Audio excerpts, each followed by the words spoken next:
vyote na Bwana Yesu, yeye ndiye Bwana wa vyote. Anza vyote na Bwana Yesu, yeye ndiye Bwana wa vyote. Anza vyote na Bwana Mungu, mambo mengine yafuate baadaye, kwani kila jambo maishani mwetu laongozwa na Bwana Mungu. Mungu kwanza maishani mwetu, ndipo mambo mengine yafuate.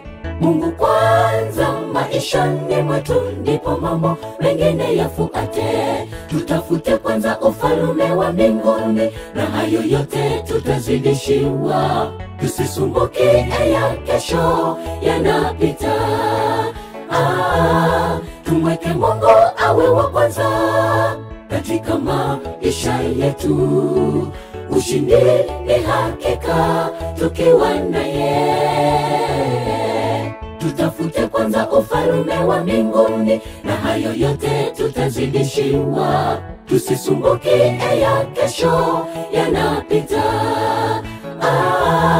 Tumweke Mungu awe wa kwanza katika maisha yetu. Ushindi ni hakika tukiwa naye.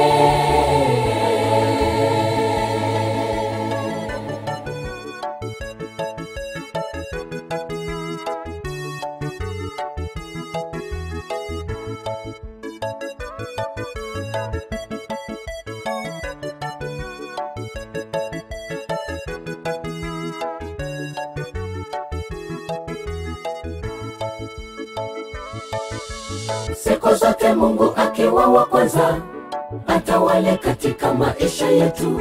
Hakika tutapata ushindi.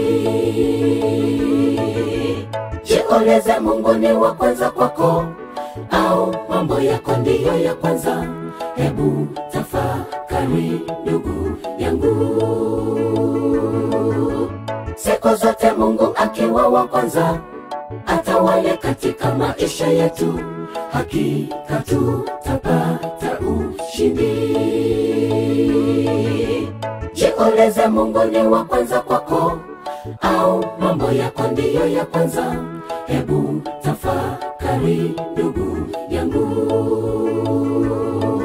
Mungu awe wa kwanza katika maisha yetu. Tumeitwa kutumika naye Mwokozi wetu, kwani Bwana Yesu akiwa upande wetu, ushindi kwake Bwana wapatikana. Mungu awe wa kwanza katika maisha yetu. Tumeitwa kutumika naye Mwokozi wetu, kwani Bwana Yesu akiwa upande wetu, ushindi kwake Bwana wapatikana. Anza vyote na Bwana katika maisha yako. Usipoanza na Bwana, kila kitu ni bure. Anza vyote na Bwana Yesu, yeye ndiye Bwana wa vyote. Anza vyote na Bwana Yesu, yeye ndiye Bwana wa vyote.